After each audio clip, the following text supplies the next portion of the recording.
Oh boy, oh boy, oh boy, I wish I was excited for this.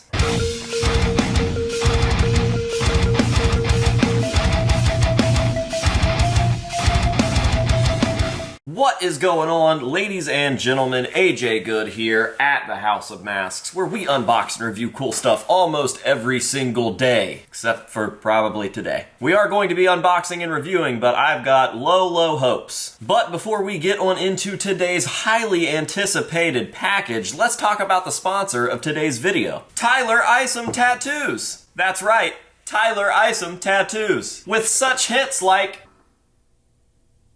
and how could you help but love Tyler Isom Tattoos? Just an absolute bag full of classics like, not to mention, and who could forget? And without a doubt, my personal favorite, Tyler Isom Tattoos. That's right, Tyler Isom Tattoos. I'll be dropping all of his information down below. He made this video happen, so massive shout out to him. He's an absolute workhorse and great guy in the community. I'm glad that we have him, and I hope we keep him around for many years to come. And he actually just finished up a House of 1,000 Corpses flash sheet like the one that I just showed you guys. And he's running a discount code for my viewers. If you guys use the code IHateAJGood over on his store, you'll get 25% off your entire order. Wow, Tyler Isom Tattoos. What a good guy. All jokes and corny plugs aside, he really is just such a good dude. I think anybody that's interacted with him will say the exact same thing. Phenomenal tattooer, great energy, and just, again, an all-around good guy. So thank you very much, Tyler, for making this video possible. I thank you, my fan base thanks you, and now let's get on into this package. Yes, this package. This is the pink package of death. Or is it purple? I don't know. I'm colorblind. One thing is for sure, it is a bubble envelope mailer. Never ever seen a mask get damaged in one of these before. The old mask in a bag treatment, huh? Well, let's go ahead and cut on into this and just hope that my really expensive, limited edition, handcrafted collector's mask isn't bent or damaged in some way. Fingers crossed. All right, moment of truth, here we go. It's time for the moment you've been waiting for. Smells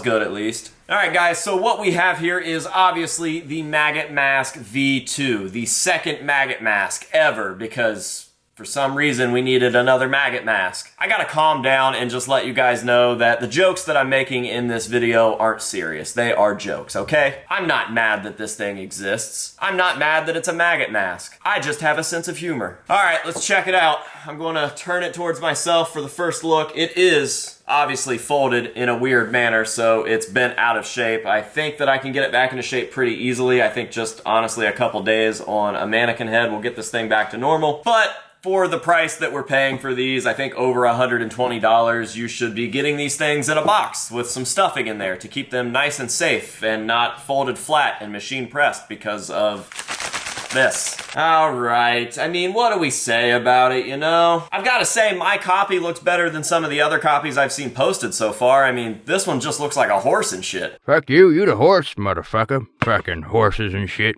No matter the shipping, it does still just kind of look like if you skinned Gary Busey right now. Honestly, I think I have a pretty good idea as to who made these for Slipknot, and I think it's a couple of friends of mine, and I could be completely wrong, but if I'm not, then this brings me to a really good point. If the two people that I think made this mask, then there is something to be discussed here, because both of those guys are incredible artists, absolutely super technically skilled in the field. I've worked with them both numerous times on very special projects, and I have lots of masks from both of those artists in my collection right now. With that being said, this is still this. And the point that I think this makes is, just like with a tattoo or something, the tattoo can be done as technically sound as possible. But if the design is bad, it's still going to create a poor product. Now, this thing is very obviously handcrafted. It's a nice thick pool. The sculpt itself does show signs of being done by a true sculptor. We've got nice leather and metal on the piece. In fact, my only complaint when it comes to the production of this mask is that the zipper is sculpted in and it's not a real zipper. If I were to change something about this mask as it is, it would just be the fact that there's not a real zipper in there. I would throw a real zipper in there, especially for the price. It would complete the entire look of everything that we're going for here, especially when we have details as small as real pieces of metal in the nose. But the design itself is just strange. Now, obviously, this is the mask or the image of whatever that is on the front of the Madison Square Garden live record. Slipknot just released here recently, and I do believe that that was an AI-generated image. And the problem with AI, just like anything else in AI, is that it is just creating the most generic version of whatever you're telling it to create. If you're having it write a story for you for school, it's going to write you the most generic story on planet Earth, and you'll definitely know that it was generated by AI. If you're telling it to make you a spooky mask with this, this, and this, it's going to give you the most generic version of that mask with this, this, and this. That is why we ended up with this, because the AI-generated design itself was just not that good. Now, some people out there might absolutely love this, but I've honestly only seen this thing getting roasted in the groups. I can't say that this was a cash grab by Slipknot like some folks are saying, because I don't think that that's the case. I just think that this is another slightly missed opportunity, and I hate that. I don't want to sit here and bash Slipknot, even though I'm not doing that, no matter how you try to spin it. I'm just giving my opinion on the mask, and when I'm backing up that opinion with articulable reason, yeah, whatever. Just go make another Reddit post about how awful I am. I don't know. Not my personal favorite mask. I think it was a miss, but I don't think that is at the hands of the artist. I don't even think that's at the hands of Slipknot. I think that this is what it's supposed to be for the most part. Again, I would only change the zipper, and I think that the zipper alone would make such a big difference on this piece. I think everybody that was involved did exactly what they were supposed to do, and we just got what we got, and it is what it is. Now, this isn't the most important Slipknot mask of all time. It's not even really a Slipknot mask. It's not like this is a member-worn mask and something being replicated from the stage. It's just a replica of an AI-generated image that ended up on a live release. So, people can go complain and say whatever they're going to say about it, and Slipknot sold out, and this is just a cash grab, and yada, yada, yada. I don't think that's the case. I think those people have missed the point, and I don't think that those people truly get it, if you know what I mean.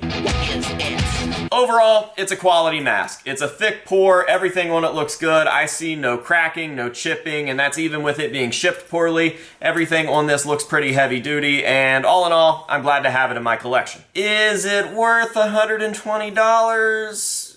Yeah, I would say so, honestly. It's a handmade mask that is obviously handmade in some sort of mass-produced fashion, but it is a collector's item that is handmade at the end of the day. And if you're a fan of the band, and more specifically a fan of the band's masks, then this is a no-brainer. You're going to want this in your collection. All in all, strong 7. It is what it's supposed to be. So, there's my review. Here's my Maggot Mask V2. I hope that you guys have enjoyed this one. As always, I'm going to end this video with some nice up-close shots of this piece. We'll get it thrown on a head, show it to you guys how it's supposed to look when worn, and then I'll find a place for it in my collection and show it off there as well. Thank you guys very, very much for watching this video. I really appreciate you, and I hope that you have enjoyed it. Why do I sound like a robot right now? I'm not doing that on purpose. Anyways, shout out yet again to Tyler Isom for sponsoring this video, putting this mask in my hands, and making this possible for you guys to see. I will be dropping all of his information down below. Make sure to go show him some love and let him know that the House of Masks sent you. And that's going to do it for us here today. So until next time, this has been AJ Good here at the House of Masks, telling you to say no to drugs and alcohol, and I don't really have a sign off for this one. Say no to AI. How about that? Say no to drugs and alcohol, and say no to AI, and we will see you guys in the next one.